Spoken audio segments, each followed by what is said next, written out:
Hey guys, welcome back to my YouTube channel. तो आज हम सीखने वाले हैं CRUD ऑपरेशन का पार्ट 4 में हम क्या क्या लेने वाले हैं? Get operation, update operation and delete operation. Part 1 में, पार्ट 2 में एंड पार्ट 3 में हमने पूरा बैकएंड, डेटाबेस एंड यूआई का क्रिएट रिकॉर्ड वाला पार्ट कंप्लीट किया था, जिसमें हम एक रिकॉर्ड इंसर्ट करते हैं, फिर वो बैकएंड पे चला जाता है और बैकएंड के बाद वो डेटाबेस में जाके स्टोर होता है। तो यहाँ पे आज के वीडियो में हम देखने वाले हैं कि हम बैकएंड से डेटा कैसे रीड करते हैं, बैकएंड में जाके हम डेटा अपडेट कैसे करते हैं एंड वही डेटा हम डिलीट कैसे करते हैं। तो ये तीन ऑपरेशन हम पार्ट 4 में देखने वाले हैं। तो चलो हम एक बार ओवरव्यू देख लेते हैं, किसका?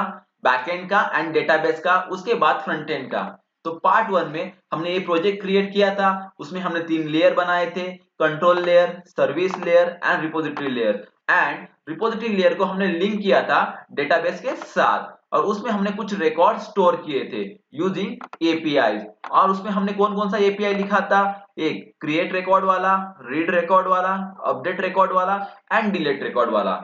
उसके बाद हमने फ्रंट एंड पे ये प्रोजेक्ट क्रिएट किया था, जिसके अंदर हमने कंपोनेंट लिखे थे, कॉन्फ़िगरेशन लिखे थे एंड सर्विस लिखे थे। सर्विस के अंदर हमने दो सर्विसेज बनाए थे, एक Axios services and second is the CRUD services, जिसे हम यूजर सर्विस भी कहते हैं। एंड हमने ये सारे front end, back and and database को लिंक किया था। उसके बाद हमने क्रिएट रिकॉर्ड वाला एक ऑपरेशन परफॉर्म किया यूआई पे using back and post API, और वो जाके डेटा स्टोर कहाँ हो रहा था? यहाँ पे बैकएंड के अंदर। उसमें हमने ये जो 7 नंबर वाला आईडी वाला master user name and age 24 वाला डेटा यहाँ पे स्टोर किया था यूजिंग पोस्ट एपीआई। तो ये इंसर्ट वाला ऑपरेशन हमने कंप्लीट किया था पार्ट 3 में। तो पार्ट 4 में हम देखेंगे कि हम यूआई पे डेटा रीड कैसे करते हैं, यूआई पे हम डेटा अपडेट कैसे करते हैं एंड यूआई पे हम डेटा डिलीट कैसे करते हैं यूजिंग दिस 3 एपीआई: गेट की एपीआई, पुट की एपीआई एंड डिलीट की एपीआई। तो चलो अब हम इंटीग्रेट करते हैं यूआई यूजिंग रिएक्ट।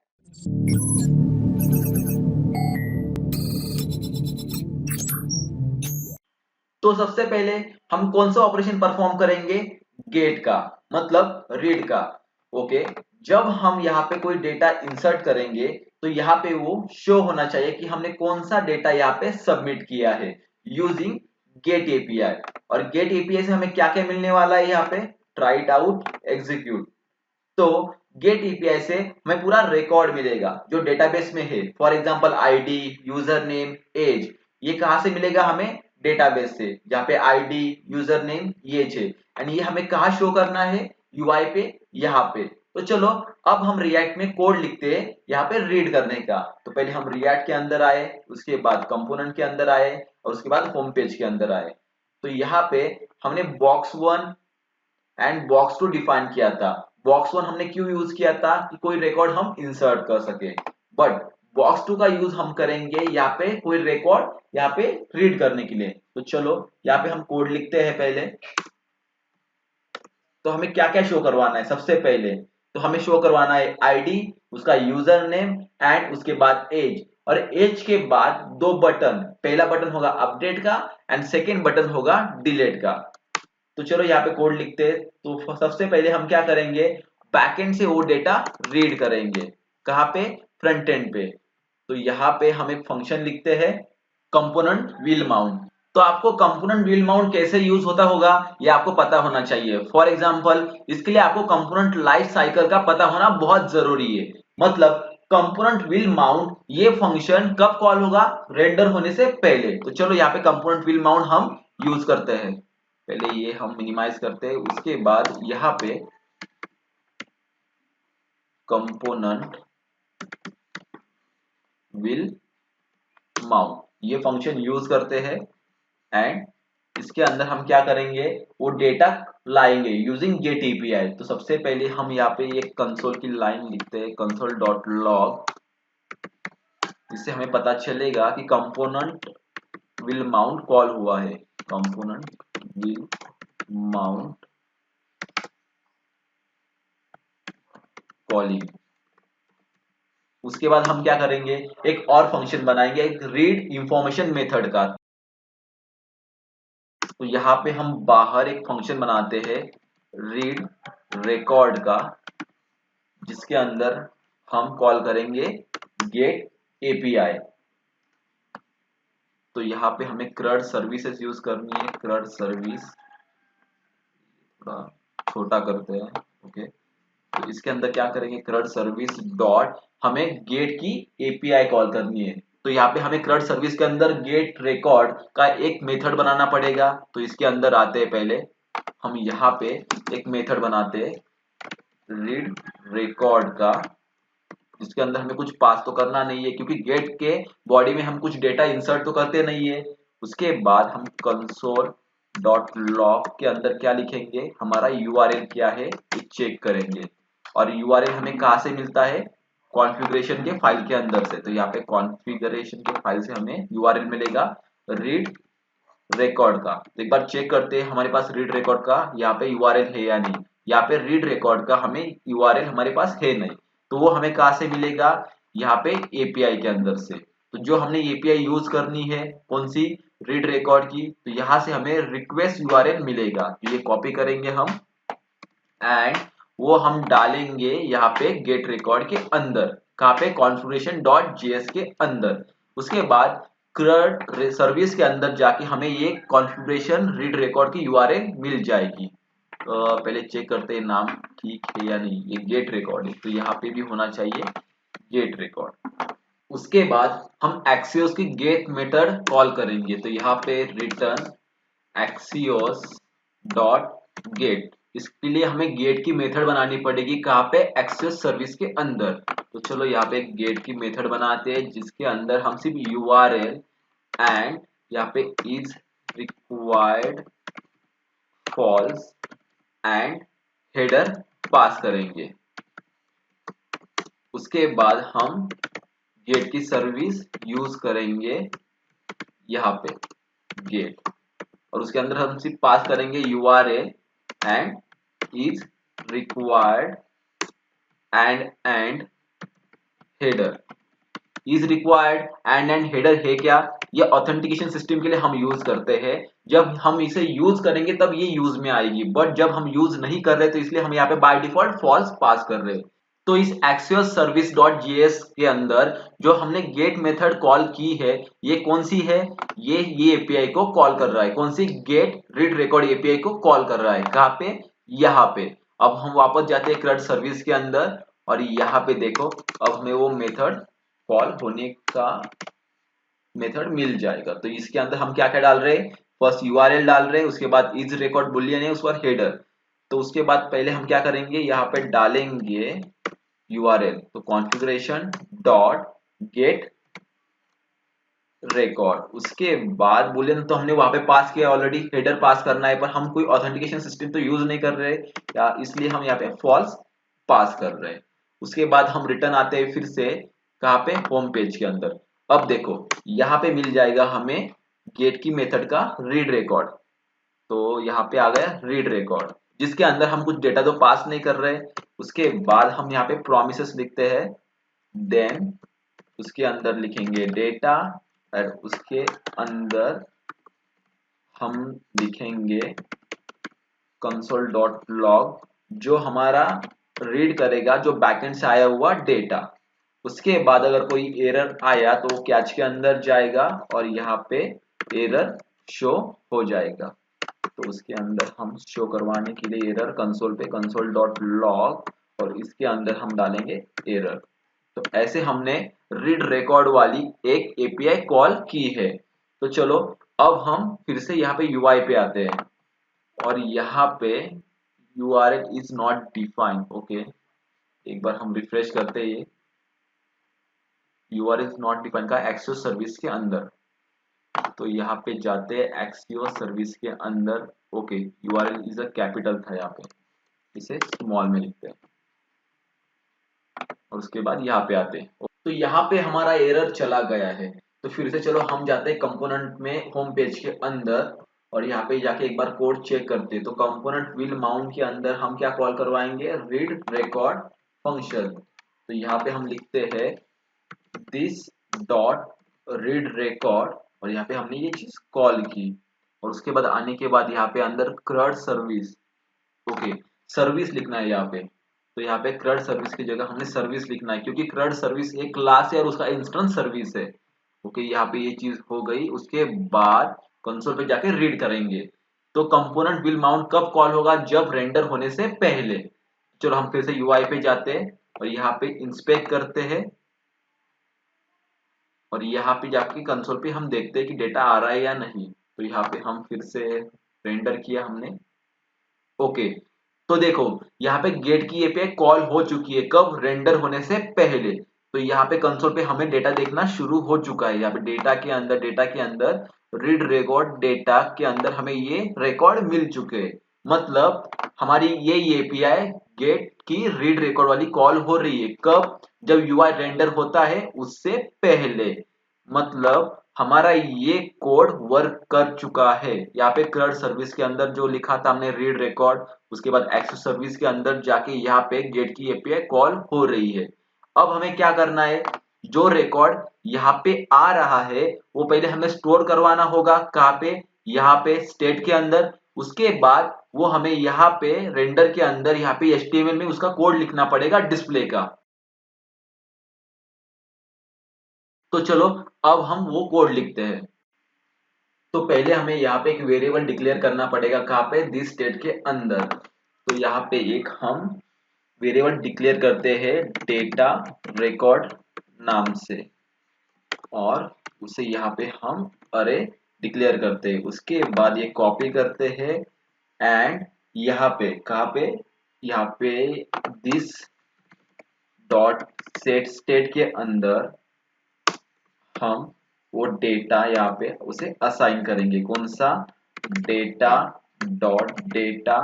डॉट और कौन सा था उसके बाद? यहाँ पे data dot read record data. तो ये चीज हम असाइन करेंगे। कहाँ पे? यहाँ पे।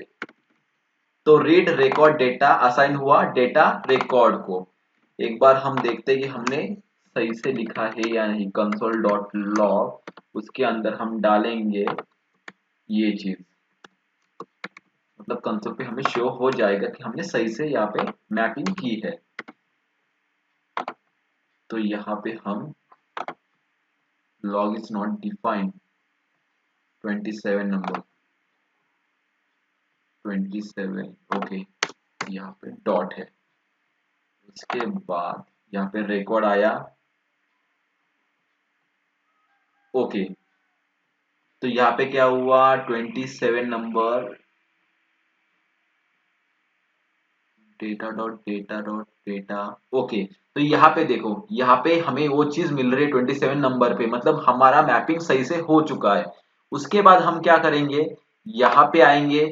जो डेटा आएगा वो कहाँ पे स्टोर होना चाहिए? डेटा रिकॉर्ड के अंदर, जो यहाँ पे हो रहा है। तो एक बार हम यहाँ पे रिफ्रेश करते हैं। उसके बाद डेटा रिकॉर्ड के अंदर जो भी डेटा गया होगा वो हमें कहाँ पे शो करवाना है? बॉक्स 2 के अंदर शो करवाना है। तो चलो अब बॉक्स 2 के अंदर हम मैपिंग करते हैं। तो यहाँ पे हम यूज करते हैं दिस डॉट स्टेट डॉट, उसके बाद डेटा रिकॉर्ड डॉट मैप। उसके अंदर पहले हम क्या लिखेंगे? फंक्शन।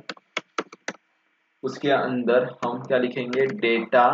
उसके अंदर और एक पैरामीटर है इंडेक्स। उसके बाद यहाँ पे हम उसके बाद इसके अंदर यहाँ पे ये चीज करेंगे। उसके बाद यहाँ पे हम क्या करेंगे? रिटर्न का एक फंक्शन लिखेंगे। उसके अंदर हम क्या करेंगे? एक div क्लोज, और इसके अंदर हम पूरा कोड लिखेंगे। ओके, तो पहले इसका क्लास नेम देते हैं। इसका क्लास नेम होगा डेटा फ्लेक्स। उसके बाद यहाँ पे हम और एक div लगाते हैं जिसके अंदर हम यूजर आईडी शो करवाएंगे। तो div क्लोज। उसके बाद इसका नाम हम देते हैं क्लास नेम। इसका नाम होगा यूजर आईडी। सेम होगा, हम डालेंगे और इसको यूजर नेम के लिए भी। एंड सेकेंड होगा और यहाँ पे एज के लिए भी। तो यहाँ पे होगा यूजर नेम और यहाँ पे होगा एज। और ये प्रिंट कहाँ से करवाएंगे हम, यहाँ पे यूजिंग डेटा डॉट, यहाँ पे आएगा फर्स्ट आईडी, उसके बाद यहाँ पे आएगा second data dot user name, इसके बाद यहाँ पे आएगा डेटा डॉट एज। तो यहाँ पे एक चीज ध्यान में रखिए, जब भी डेटा डॉट आईडी होगा तो I always small, you always small and age का ए ऑलवेज स्मॉल। तो ये चीज यहाँ पे शो करवाएगी। तो चलो हम एक बार यहाँ पे यूआई पे देखते हैं, पेज रिफ्रेश करते हैं। ओके, तो यहाँ पे हमें डिस्प्ले होना डेटा चालू हो चुका है। तो चलो अब इसके लिए हम CSS लिखते हैं कि ये राइट वे में हमें दिखाई दे। तो यहाँ पे अंदर आने के बाद यहाँ पे मैपिंग सही से हो चुकी है। अब हम इसके लिए CSS लिखते हैं। तो बॉक्स 2 होम पेज के अंदर हमने लिखा था, पहले बॉक्स 1 को हम क्लोज करते। ओके, बॉक्स 2 के अंदर हमें लिखना है, या किसके लिए CSS लिखना है हमें, डेटा फ्लेक्स के लिए, उसके अंदर user ID, user name and age के लिए। तो इसके अंदर हम आएंगे, इसके बाद फ्लेक्स के लिए हम क्या करेंगे, सबसे पहले उसकी हाइट तय करेंगे कि हाइट कितनी होगी, उसको 50 px तक हाइट रखते हैं। उसके बाद हम वहां पे फ्लेक्स डिजाइन करते हैं, मतलब डिस्प्ले फ्लेक्स। उसके बाद अलाइनमेंट उसका सेंटर में आना चाहिए। उसके बाद हम क्या करेंगे, एक बॉर्डर डिजाइन करेंगे जिससे हमें पता चले कि सब रिकॉर्ड अलग अलग कौन कौन से है। तो 0.5 पिक्सल से, उसके बाद सॉलिड, उसके बाद लाइट ग्रे। तो चलो अब देखते हैं। तो यहाँ पे रिफ्रेश। ओके, तो यहाँ पे इस तरीके से सारे रिकॉर्ड अलग हो चुके हैं। तो चलो अब इसे अलाइनमेंट करते हैं हम, मतलब फॉर एग्जांपल उसको मार्जिन देते हैं, उसके बाद उसका फॉन्ट के स्टाइल क्या होगी, फॉन्ट का वेट क्या होगा, ये सारी चीजें हम यहाँ पे देखते हैं CSS के अंदर। तो यहाँ पे पहले हम डिजाइन करते हैं फॉन्ट क्या होगा इसका। तो फॉन्ट फैमिली जिसकी होगी फॉर एग्जांपल मॉन्ट से रट। उसके बाद ये कौन से फैमिली को बिलोंग करेगा, सैर सेफी। तो देखो यहाँ पे चीज ये रिफ्लेक्ट होगी। तो फॉन्ट हमारी स्टाइल भी यहाँ पे रिफ्लेक्ट हो चुकी है। उसके बाद हम यहाँ पे उसको उसकी वेट करेंगे। तो फॉन्ट वेट हम क्या करेंगे, उसका 600 तक रखते हैं।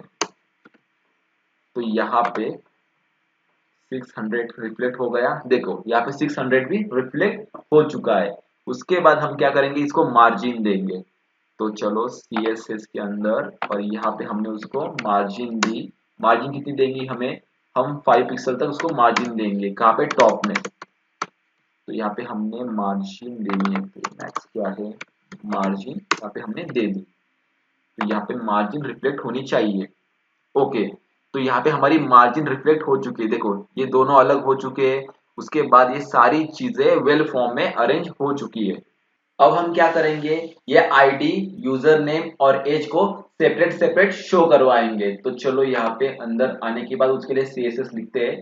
डेटा फ्लेक्स के अंदर है यूजर नेम आईडी। तो यहाँ पे देखो ये चीजें कॉपी करो, इसका नेम होम पेज के अंदर, यहाँ पे डेटा फ्लेक्स के अंदर यूजर आईडी, उसको हम फ्लेक्स देते हैं, कितना देना है हमें, फ्लेक्स समथिंग हम देते हैं 5। उसके बाद हम उसे एक्सटेंड करेंगे किससे, सेंटर से, जो हमने यहाँ पे ऊपर लिखा था, कौन सा, फ्लेक्स सेंटर। तो यहाँ पे इसे हम फ्लेक्स सेंटर देंगे, डॉट फ्लेक्स सेंटर।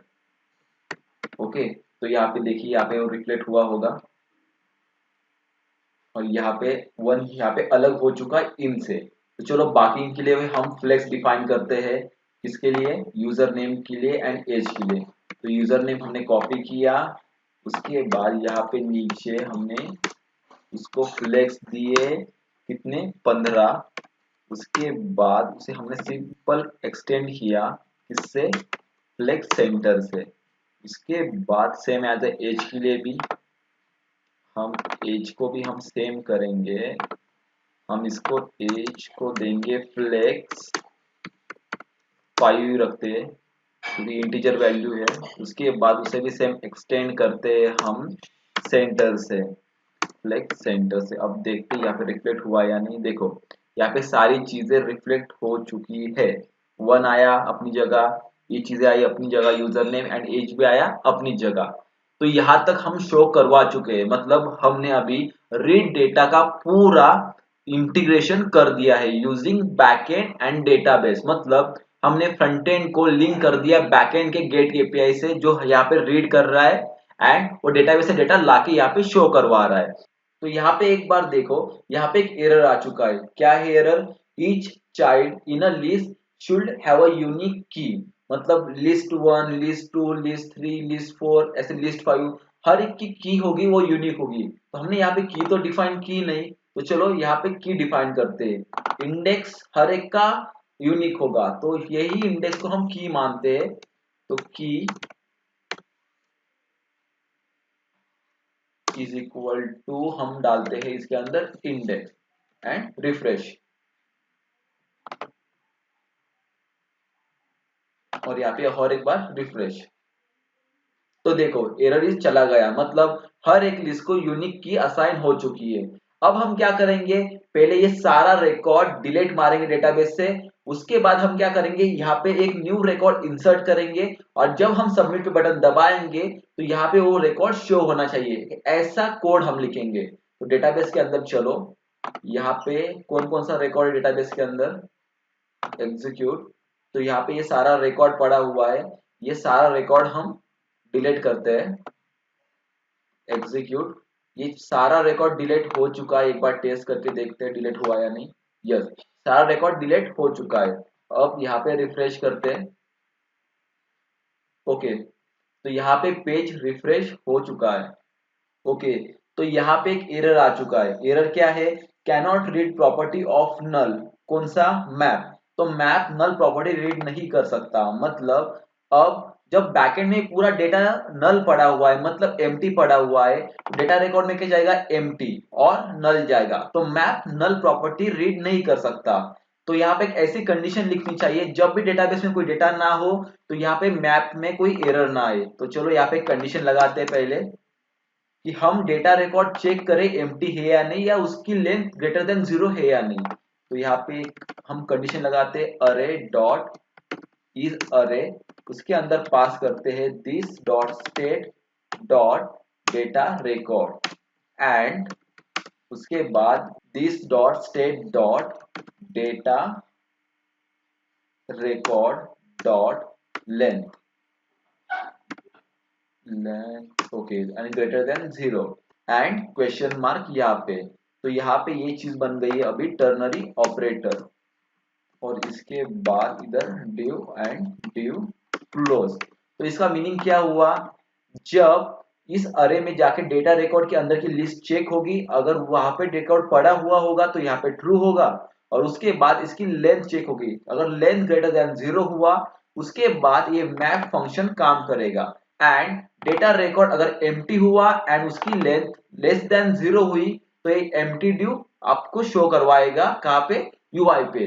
अगर ये एम्प्टी ना रहा और लेंथ ग्रेटर देन 0 रही, तो ये जो डेटा बैकएंड में सेव होगा वो सारा शो होगा अपना यूआई पे।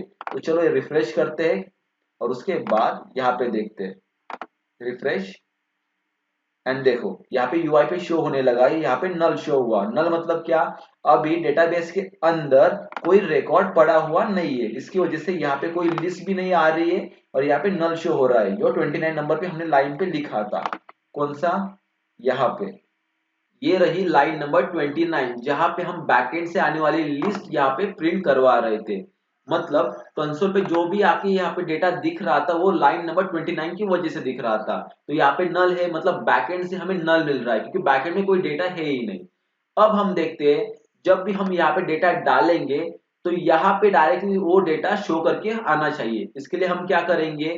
सिंपल है, जब भी हम इंसर्ट करते हैं और जब भी इंसर्ट करने के बाद डेटा सक्सेसफुली जाके स्टोर होता है, तो यहाँ से फिर से रीड लाइन वाली वो मेथड कॉल होनी चाहिए। कहाँ पे? क्रिएट रिकॉर्ड के अंदर, देन के अंदर जब कंसोल पे सक्सेसफुली मैसेज आता है उसके नीचे हम रीड डेटा वाली मेथड कॉल करेंगे। Read record. तो यहाँ पे हमने वो मेथड कॉल की, सिंपल, उसके बाद सेव किया। अब क्या करेंगे, सिंपली यहाँ पे हम डेटा पुट करेंगे, फॉर एग्जांपल मास्टर एंड जिसका 1 एज है, और सबमिट। देखो, तो यहाँ पे आईडी 11 और मास्टर और 1 यहाँ पे एज पुट हुआ। हम अब दूसरा डेटा एंटर करते हैं, फॉर एग्जांपल यहाँ पे लिखते हैं हम वी टेक्नोलॉजी, और यहाँ पे एज देते हैं उसकी 24 एंड सबमिट। देखो, यहाँ पे आईडी 12 वी टेक्नोलॉजी और 24 यहाँ पे प्रिंट होके आया, मतलब हमने सक्सेसफुली यहाँ पे रीड वाला ऑपरेशन परफॉर्म किया। तो चलो अब हम हमारा नेक्स्ट ऑपरेशन परफॉर्म करते हैं, मतलब अपडेट वाला।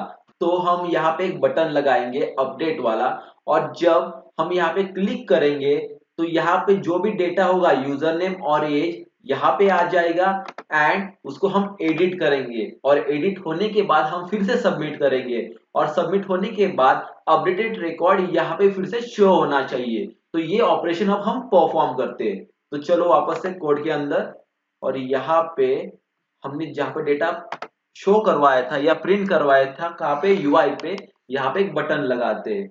हम बटन कौन सा यूज करने वाले हैं, मटेरियल यूआई का। तो यहाँ पे ब्राउजर के पास जाते हैं, यहाँ पे डालते हैं मटेरियल यूआई बटन, एंटर। उसके बाद इसके अंदर जाते हैं रिएक्ट बटन कंपोनेंट, इसके बाद वर्जन हम चूज करते हैं 4। उसके बाद यहाँ पे क्लिक करने के बाद कंपोनेंट्स, और इसके अंदर हम चेक करते हैं बटन। हमें कौन सा बटन यूज करना है, यहाँ पे आउटलाइन वाला। तो देखते हैं आउटलाइन वाला बटन, ओके। तो यहाँ पे आउटलाइन वाला बटन हमें चूज करना है। तो एडिट के लिए हम कौन सा करते हैं, यहाँ पे ये प्राइमरी वाला बटन चूज करते हैं। तो यहाँ पे क्लिक करने के बाद बटन हम इंपोर्ट करेंगे, ऑलरेडी वहां पे है, हमने इंपोर्ट किया हुआ होम पेज के अंदर, और यहाँ पे प्राइमरी वाला बटन हम चूज करते हैं, और ये कोड हम कहाँ पे पेस्ट करते हैं, यहाँ पे एज के अंदर, ओके। एंड यहाँ पे आउटलाइन है, कलर प्राइमरी है इसका। पहले हम क्या करते हैं कि बटन के बाहर एक व्यू बनाते हैं, कि हमें इसके सीएसएस भी लिखने हैं। इसके बाद व्यू क्लोज यहाँ पे करते हैं, और यहाँ पे इसको नाम देते हैं क्लास नेम अपडेट। और अपडेट में पहले हम क्या करते हैं, फिक्स करते हैं सीएसएस, जो हम कहा देते हैं होम पेज के अंदर।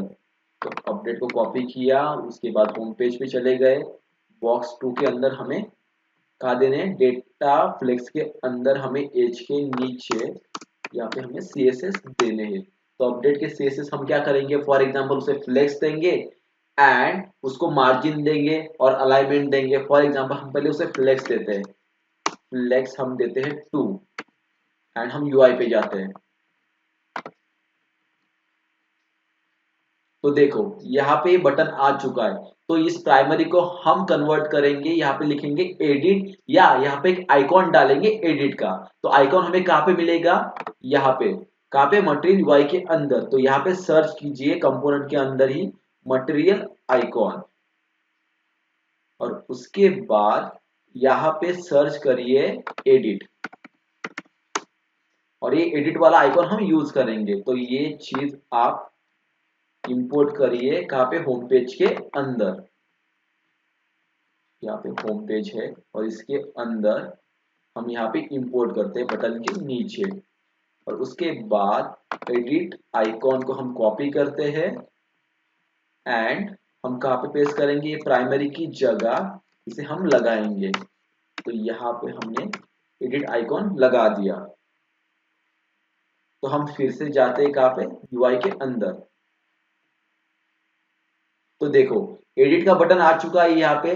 अब इसकी हम मार्जिन फिक्स करेंगे, तो इसकी मार्जिन हम लेते हैं, फॉर एग्जांपल होम पेज के अंदर अपडेट में हम लगाएंगे मार्जिन। मार्जिन क्या होगी इसकी, समथिंग हम टॉप लगाएंगे 6 पिक्सल का, एंड हम उसके लेफ्ट और राइट लगाएंगे 5 पिक्सल का। तो ये हमने इसका मार्जिन फिक्स किया, तो ओके। अब ये बटन पूरा स्टैंडर्ड फॉर्मेट में दिख रहा है। अब हम क्या करेंगे, जब ये बटन दबाएंगे तो ये मास्टर और ये एज 1 कहाँ पे आना चाहिए, यहाँ पे। तो चलो कोड के अंदर जाते हैं, कहाँ पे, होम पेज के अंदर, और यहाँ पे इस बटन के आगे एक ऑपरेशन परफॉर्म करते हैं, ऑन क्लिक। जब हम ये बटन दबाएंगे तो कौन सा एक मेथड कॉल होना चाहिए जिसका नाम होगा this dot handle edit. Edit नाम का एक हम मेथड बनाएंगे और जिस उसके अंदर हम पास करेंगे कौन सा, ये डेटा।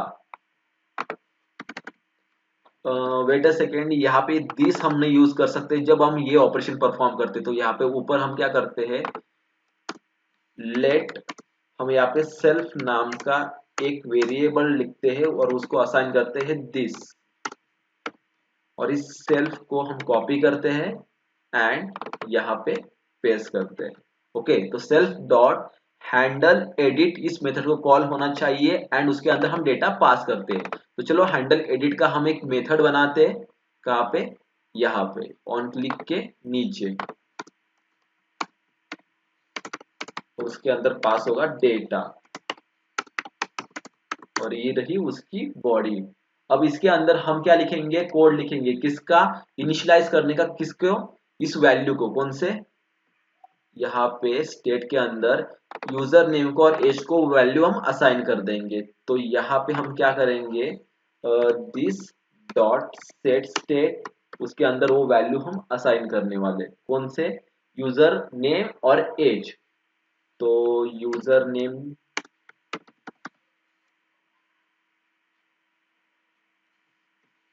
यूजर नेम, उसको क्या असाइन करना है हमें, डेटा डॉट यूजर नेम। उसके बाद हमें एज को भी असाइन करना है, क्या, डेटा डॉट एज। उसके बाद हमें यूजर आईडी भी असाइन करनी है, बट यूजर आईडी तो यहाँ पे हमने डिक्लेयर नहीं की है, तो यहाँ पे एक यूजर आईडी हम डिक्लेयर करते हैं और जिसे हम यहाँ पे एक एम्प्टी स्ट्रिंग पास कर देते हैं और यहाँ पे हम यूजर आईडी भी इनिशियलाइज कर देंगे क्योंकि उसके बेस पे ही हम डेटा अपडेट करने वाले, यूजर आईडी, तो वो सिर्फ आईडी है। ओके, तो इस तरीके से हमने यहाँ पे डेटा असाइन किया, किसको, यूजर आईडी को, सॉरी यूजर नेम को, एज को एंड यूजर आईडी को। अब क्या करेंगे, हम एक फ्लैग सेट करेंगे। फॉर एग्जांपल, जब हमें सबमिट बटन फर्स्ट टाइम दबाते हैं तो वो रिकॉर्ड एंटर करता है, मतलब डायरेक्टली रिकॉर्ड क्रिएट करता है। बट जब ये बटन दबाने के बाद यहाँ रिकॉर्ड आएगा और जब रिकॉर्ड हम एडिट करेंगे तब ये बटन काम करना चाहिए अपडेट के लिए। तो ये हमें अभी यहाँ पे इंप्लीमेंट करना है। अब हम क्या करेंगे, एक फ्लैग डिक्लेयर करेंगे, कहाँ पे, दिस स्टेट के अंदर। तो यहाँ पे हम डिक्लेयर करते हैं अपडेट फ्लैग, जिसकी इनिशियल वैल्यू होगी फॉल्स। स्टार्टिंग में वो बटन काम करना चाहिए क्रिएट रिकॉर्ड के लिए, तो इसलिए हमने यहाँ पे अपडेट फ्लैग फॉल्स रखा। उसके बाद यहाँ पे जब हैंडल एडिट के अंदर आएगा तो वो फ्लैग को वैल्यू इनिशियलाइज होगी ट्रू, तो यहाँ पे आएगा ट्रू। ओके, तो चलो अब हम यहाँ पे कंपाइल होने के बाद हम जब यहाँ पे क्लिक करते हैं तो देखो यहाँ पे रिकॉर्ड आ चुका है। तो यहाँ पे हमने ये क्लिक करने के बाद यहाँ पे रिकॉर्ड इनिशियलाइज हो गया मास्टर और 1। तो चलो वी टेक्नोलॉजी का बटन क्लिक करते हैं तो देखो वी टेक्नोलॉजी और 24 यहाँ पे वैल्यू असाइन हो चुके हैं यूजर नेम और एज को। अब क्या होना चाहिए, जब हम वी टेक्नोलॉजी को अपडेट करेंगे और एज को अपडेट करेंगे एंड सबमिट करेंगे तो उसकी रिफ्लेक्शन यहाँ पे होनी चाहिए, मतलब वी टेक्नोलॉजी अपडेट होकर दूसरा नाम जो हमने अपडेट किया उसका नाम और एज का जो अपडेट किया उसका नंबर, तो यहाँ पे रिफ्लेक्ट होना चाहिए। तो चलो वो कोड लिखते हैं। तो वो कोड कहाँ पे लिखेंगे हम, हैंडल क्लिक के अंदर, क्योंकि वो बटन हैंडल क्लिक का इवेंट ऑकर करता है। तो यहाँ पे हमने कोड लिखा था सिर्फ इंसर्ट का, तो चलो यहाँ पे एक फ्लैग लगाते हैं अपडेट फ्लैग का, कि जब हम इंसर्ट करेंगे तब अपडेट फ्लैग फॉल्स होगा और जब हम अपडेट करेंगे तो अपडेट फ्लैग ट्रू होगा। तो यहाँ पे एक इफ कंडीशन लगाते हैं, दिस डॉट स्टेट डॉट, उसके बाद update flag is equal to false जब होगा तब यहाँ पे इंसर्ट वाला एपीआई चलना चाहिए। ओके, एंड जब ये ट्रू होगा तो अपडेट वाली एपीआई चलनी चाहिए। तो ऐसा हम करने वाले। तो यहाँ पे हम क्या करेंगे, अब सिंपल है, इसके अंदर सेम होगा ये चीज, कांस्टेंट डेटा, उसके अंदर यूजर नेम होगा, एज होगा, बट अब इसमें एक एडिशनल की थी यहाँ पे अपडेट के टाइम, देखो पुट के यहाँ पे एक एडिशनल की थी आईडी, क्योंकि आईडी के बेस पे ही वो रिकॉर्ड अपडेट होगा। तो क्या करेंगे हम, ट्राइट आउट, ये पूरा ही कॉपी मारते हैं और यहाँ पे पेस्ट करते हैं, कहाँ पे, यहाँ पे। ओके, तो यहाँ पे आईडी, यूजर नेम और एज। तो आईडी है इंटीजर, यूजर नेम है स्ट्रिंग एंड एज है इंटीजर। तो आईडी हमें कहाँ से मिलेगी, दिस स्टेट डॉट आईडी। तो यहाँ पे हम करेंगे पहले नंबर, क्योंकि इंटीजर है वो, उसके बाद दिस डॉट स्टेट डॉट और उसके अंदर यूजर आईडी। उसके बाद हम क्या करेंगे, यहाँ पे this dot state dot user name, हमने यहाँ पे यूजर नेम के अंदर डाला। उसके बाद इंटीजर वैल्यू, इसके लिए हमने नंबर लिया, नंबर की स्पेलिंग गलत हो गई, यहाँ पे नंबर डाला। उसके बाद दिस डॉट स्टेट डॉट आगे डालेंगे हम एज। तो ऐसे हमने यहाँ पे वैल्यू इनिशियलाइज की। उसके बाद यहाँ पे हमें क्या करना है, वो एपीआई कॉल करनी, कौन सी, यहाँ की पुट वाली एपीआई, अपडेट रिकॉर्ड वाली। तो चलो यहाँ पे लिखते हैं पहले सर्विस, क्योंकि हमें क्रड सर्विस के अंदर वो एपीआई कॉल करवानी है। तो पहले ये क्लोज करवाते हैं, ये क्लोज करवाते हैं। ओके, तो यहाँ पे हमने क्रड सर्विस क्लास के अंदर हमें वो अपडेट रिकॉर्ड वाली मेथड लिखनी पड़ेगी। तो ऑलरेडी वो नहीं है, तो यहाँ पे जाके ये कॉपी किया एंड क्रड सर्विस के अंदर पहले वो हमने एक मेथड बनाई जिसके अंदर हम डेटा पास करने वाले अपडेटेड वाला। उसके बाद कंसोल डॉट लॉग और इसके अंदर हम यूआरएल डालेंगे, कौन सा, अपडेट रिकॉर्ड का जो एपीआई वाला है। तो यहाँ पे हम क्या करेंगे, बाय डिफॉल्ट एग्जीक्यूट करेंगे। ओके, और ये जो दिख रहा है आपको, यह रिक्वेस्ट यूआरएल, ये कॉपी करेंगे और ये कहाँ पे डालेंगे हम, यहाँ पे कॉन्फ़िगरेशन के अंदर, अपडेट रिकॉर्ड के अंदर।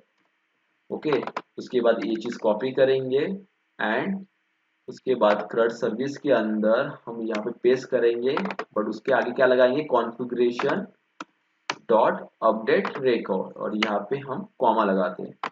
उसके बाद यहाँ पे हम लिखेंगे रिटर्न एक्सियोस, क्योंकि एक्सियोस क्लास को हमें यहाँ पे कॉल करवाना है, पुट, उसके अंदर हम क्या क्या भेजने वाले हैं, यूआरएल भेजेंगे। यूआरएल हमें कहाँ से मिलेगी, यहाँ से कॉन्फ़िगरेशन डॉट अपडेट रिकॉर्ड से।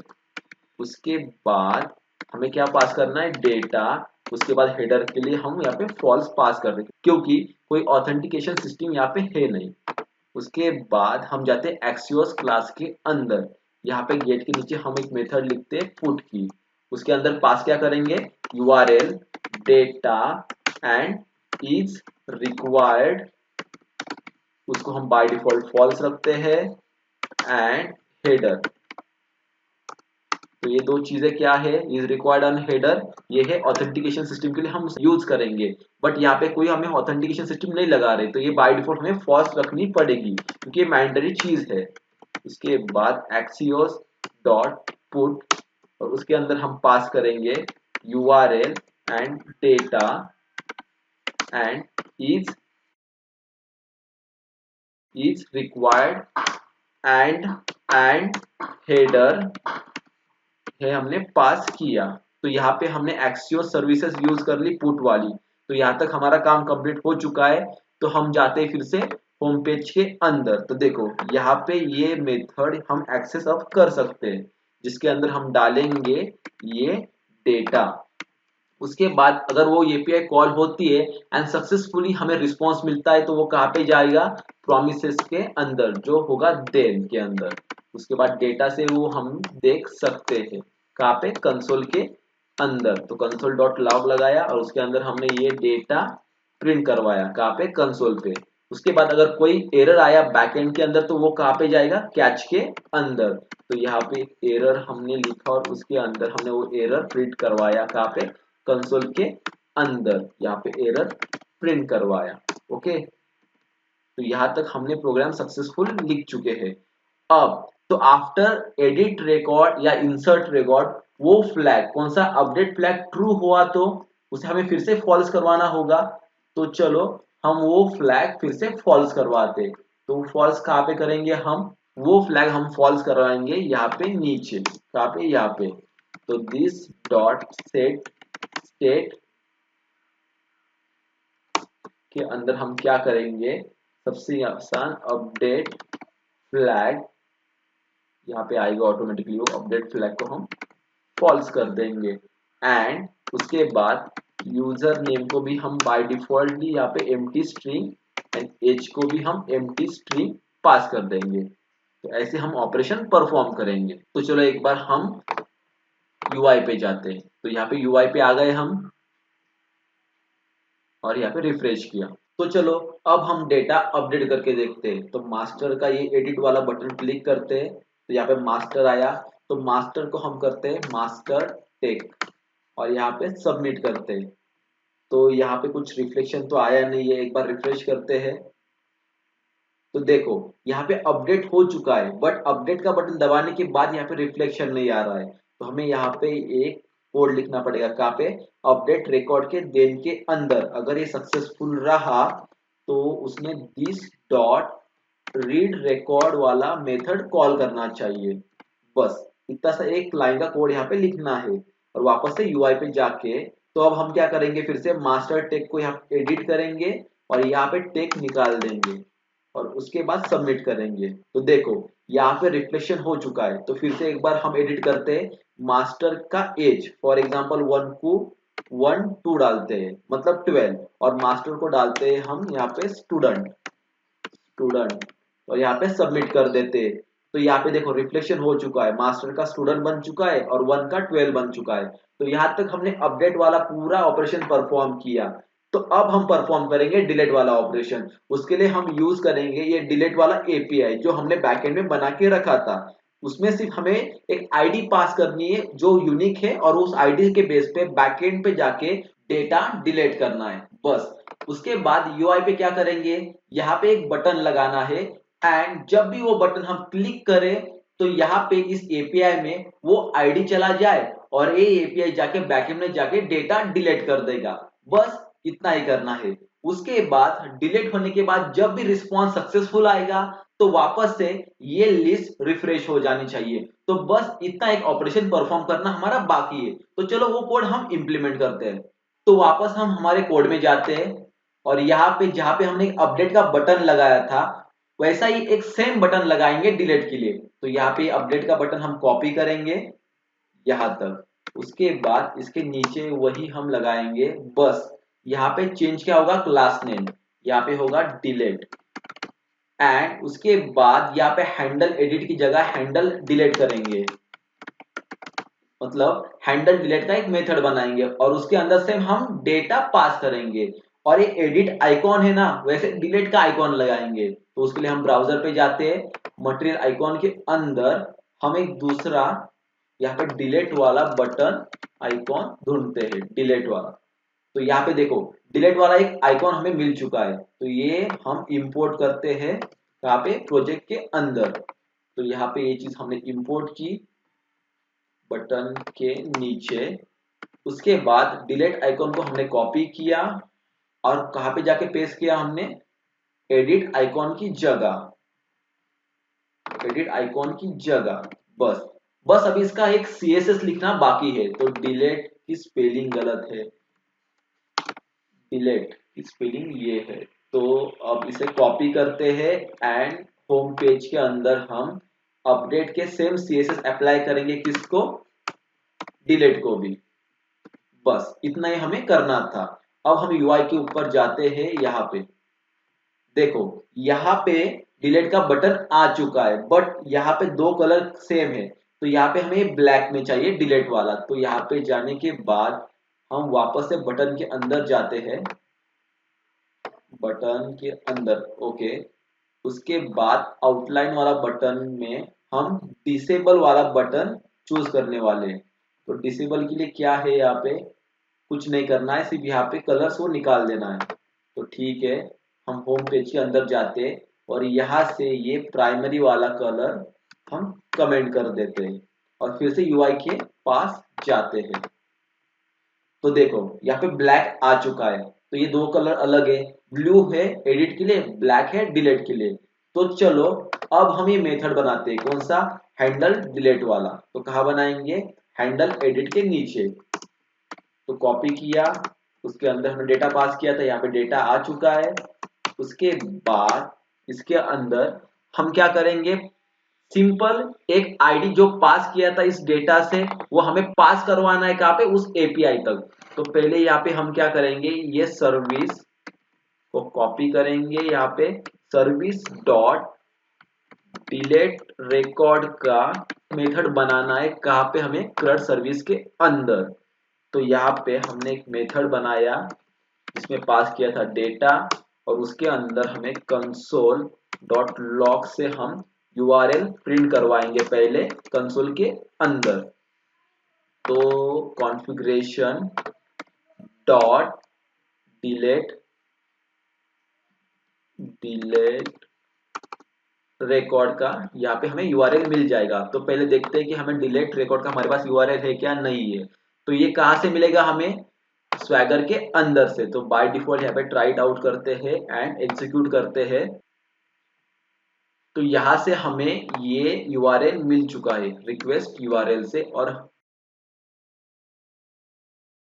वो हमने कहाँ पे पेस्ट किया, डिलीट रिकॉर्ड के सामने। उसके बाद हम फिर से जाते हैं CRUD सर्विस के अंदर। तो यहाँ पे यूआरएल आ गया। अब हमें क्या करना है, कॉल करवानी है एक्सियोस सर्विस क्लास। तो उसके अंदर हमें एक डिलीट नाम का मेथड लिखना पड़ेगा जो अभी नहीं है। तो ये कॉपी करते हैं, एक्सियोस सर्विस के अंदर जाते हैं, यहाँ पे डिलीट का एक मेथड लिखते हैं जिसके अंदर हमने यूआरएल पास की, डेटा पास किया है एंड इज रिक्वायर्ड को हमने फॉल्स रखा एंड हेडर हमने पास किया है। तो इसके अंदर हम क्या करेंगे, अब रिटर्न एक्सियोस के अंदर में का हम डिलीट ये HTTP रिक्वेस्ट यूज करेंगे। उसके अंदर हम क्या पास करेंगे, URL data and is required and header. बस इतना ही करना है। तो हमने क्या किया, एक्सियोस के अंदर में का डिलीट ये HTTP रिक्वेस्ट यूज किया जिसके अंदर हमने पास किया है यूआरएल डेटा और इज रिक्वायर्ड एंड हेडर। ये दो चीज क्या है, ऑथेंटिकेशन के लिए हम यूज करते हैं, बट यहाँ पे हम ऑथेंटिकेशन यूज नहीं करते। तो बाय डिफॉल्ट इसको हमने फॉल्स रखा है क्योंकि ये दो चीजें रिक्वायर्ड है इस डिलीट के मेथड के अंदर। उसके बाद हम जाते हैं CRUD सर्विस के अंदर। यहाँ पे देखो डिलीट मेथड आ चुकी है जिसके अंदर हम पास करेंगे यूआरएल, उसके बाद डेटा और उसके बाद इज रिक्वायर्ड जो ऑलरेडी वहां पे फॉल्स है एंड हेडर। तो यूआरएल हमें कहां से मिलेगी, यहां से। तो ये कॉपी करते हैं और यहाँ पे हम पेस्ट करते हैं। उसके बाद हमें डेटा कहां से मिलेगा, कंपोनेंट के अंदर से। तो यहाँ पे हमने डेटा पेस्ट किया। उसके बाद हम हेडर क्या भेजने वाले, फॉल्स, क्योंकि हमने कुछ ऑथेंटिकेशन सिस्टम यूज नहीं की है। उसके बाद हम आते कंपोनेंट के अंदर, होम पेज के अंदर। देखो यहाँ पे डिलीट रिकॉर्ड वाला एक मेथड आ चुका है जिसके अंदर हम डेटा भेजने वाले हैं। तो यहाँ पे हम क्या करेंगे, डेटा जो भेजेंगे तो वो हमने अभी तक डिफाइन नहीं किया। तो चलो डिफाइन करते हैं, कॉन्स, उसके बाद डेटा। तो यहाँ पे दो चीजें सेम हो रही है, तो यहाँ पे लिखते हैं डेटास और यहाँ पे डेटा इज इक्वल टू, हम क्या करेंगे, कौन सी बॉडी यूज करने वाले हैं, डिलीट की। तो वो कहाँ से मिलेगी, डिलीट वाली एपीआई से। तो इसे कॉपी करते हैं और यहाँ पे ये चीज हम पेस्ट करते हैं, ओके। एंड यहाँ से हमें डिलीट की बॉडी मिल चुकी है। तो यहाँ पे इंटीजर वैल्यू है, तो हम क्या करेंगे, यहाँ पे नंबर लेंगे और उसके अंदर हम क्या करेंगे, दिस, सॉरी, उसके अंदर हम क्या करेंगे, डेटा के अंदर से जो भी आईडी आया होगा तो यहाँ पे डाल देंगे डॉट आईडी, सिंपल। उसके बाद हम क्या करेंगे, ये डेटा पास किसके अंदर करेंगे, डिलीट रिकॉर्ड के अंदर। उसके बाद हम प्रोमिसेस से चेक करेंगे कि हमारा एपीआई सक्सेसफुल हुआ है या नहीं।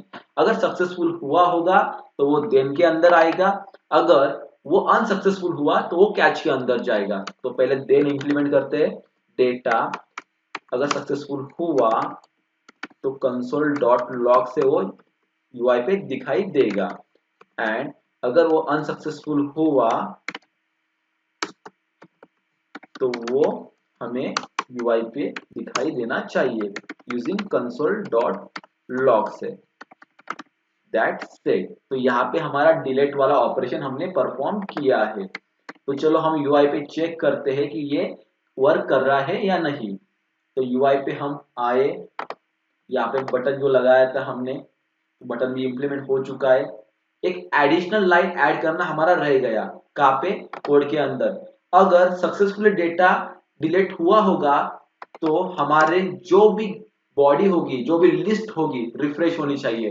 तो यहां से वो रिफ्रेश होगी, दिस डॉट रीड रिकॉर्ड से वो रिफ्रेश हो जाएगी। बस अब यहाँ पे आते हैं और यहाँ पे यूआई रिफ्रेश करते हैं। तो यूआई यहाँ पे रिफ्रेश हो चुका है। अब क्या करते हैं, हम एक पहले इंसर्ट करते हैं, फॉर एग्जांपल विशाल। उसके बाद एज मेरा 25 डालते हैं या 23 डालते हैं, सबमिट करते हैं। उसके बाद विशाल यहाँ पे ऐड हुआ, हम उसको अब एडिट करके देखते हैं एक बार, विशाल वामन। उसके बाद सबमिट करा या फिर रिफ्लेक्ट हुआ। अब इसको हम डिलीट करते हैं, तो एक बार ट्राई मारते हैं डिलीट। तो यहाँ पे कुछ तो प्रॉब्लम आया है, एक बार चेक करके देखते हैं। तो चलो एक बार हम कोड में जाके देखते हैं कि प्रॉब्लम क्या है। तो यहाँ पे हम कंपोनेंट के अंदर, होम पेज के अंदर आ गए। यहाँ पे हमने बॉडी क्रिएट की डिलीट वाली, उसके बाद यहाँ पे डिलीट रिकॉर्ड के अंदर भेज दी। मतलब यहाँ पे क्रड सर्विस के अंदर आई, यहाँ पे डिलीट रिकॉर्ड के अंदर यहाँ पे हमें यूआरएल मिल गया, और यहाँ पे URL and data. Okay yes, delete के लिए थोड़ा अलग मेथड से हम डेटा भेजते हैं अभी। तो हम थोड़ा डेटा अलग टाइप से यहाँ पे सेंड करते हैं। फॉर एग्जांपल यहाँ पे कर्ली ब्रैकेट लगाएंगे, उसके बाद डबल डॉट, उसके बाद यहाँ पे आईडी, यहाँ पे आईडी, उसके बाद डेटा डॉट आईडी। ओके, तो एक बार ये ट्राई मारते हैं ये काम करता है या नहीं। डेटा डबल डॉट आईडी के अंदर हमने डेटा डॉट आईडी डाला। ओके, अब हम देखते हैं कि यहाँ पे ये वर्क कर रहा है या नहीं। ओके, तो विशाल वामन हमें डिलीट मारना है, उसका आईडी है 30 एंड सेंड। ओके, तो इसने वर्क किया, मतलब हम ऐसे काम कर सकते हैं डिलीट एपीआई का। Continue, continue. Okay, data delete हो चुका है, यहाँ पे देखो सक्सेसफुल 200 आ चुका है। हम एक बार और यहाँ पे इंसर्ट करते हैं मास्टर, जिसका एज होगा 21, और उसे सबमिट करते हैं। तो यहाँ पे मास्टर आया, अब इसे डिलीट मारते हैं। यस, तो डिलीट हो रहा है। कंटिन्यू, यहाँ पे बैकएंड पे आके हमने रिपोजिटरी लेयर के अंदर ये डिलीट हो चुका है। अब हम स्टूडेंट को भी डिलीट मारते हैं। यस, स्टूडेंट भी डिलीट हो चुका है। वी टेक्नोलॉजी भी डिलीट मारते हैं, वी टेक्नोलॉजी भी डिलीट हो चुकी है। और फिर से एक बार डालते डेटा रिएक्ट जेएस, जिसके अंदर एज डालते हैं 1 और सबमिट करते हैं। देखो यहाँ पे आ गया। उसके बाद हम इसे एडिट करते हैं डॉट नेट कोर में, डॉट नेट कोर, नाम चेंज किया यूजर नेम, और उसका एज भी चेंज किया। उसके बाद ये एडिट हो चुका है। उसके बाद हम इसे डिलीट भी मारते हैं। Yes, it is work. तो ऐसे हमने सारे ऑपरेशन परफॉर्म किए। आई होप सो आपको सारे कंसेप्ट क्लियर हुए होंगे कि हमने कैसे क्रड ऑपरेशन परफॉर्म किए using react dot net core and SQL server. अगर आपके माइंड में कोई क्वेश्चन हो तो प्लीज मुझे कमेंट बॉक्स पे कमेंट कीजिए। अगर आपको कोई भी किसी भी टॉपिक पे वीडियो चाहिए हो तो कमेंट बॉक्स में फिर से कमेंट कीजिए। एंड अगर ये आपको वीडियो अच्छा लगा तो do comment, like and subscribe, क्योंकि आगे आने वाले ऐसे बहुत सारे वीडियो आपको देखने को मिलेंगे। आपको डॉट नेट का एंड रिएक्ट का सारा कोड मिल जाएगा गिटहब पे, जहां पे मेरी रिपोजिटरी मैंने मेंशन की है डिस्क्रिप्शन के अंदर। आप जाके वहां से लिंक लेके गिटहब से मेरा कोड ले सकते हो। उसके साथ साथ अगर आपको किसी डॉक्यूमेंट की जरूरत हो रिएक्ट की या डॉट नेट की, वो भी मैंने डाल दी है डिस्क्रिप्शन के अंदर, उसकी लिंक जो गूगल ड्राइव पे मिलेगा आपको। And thank you very much.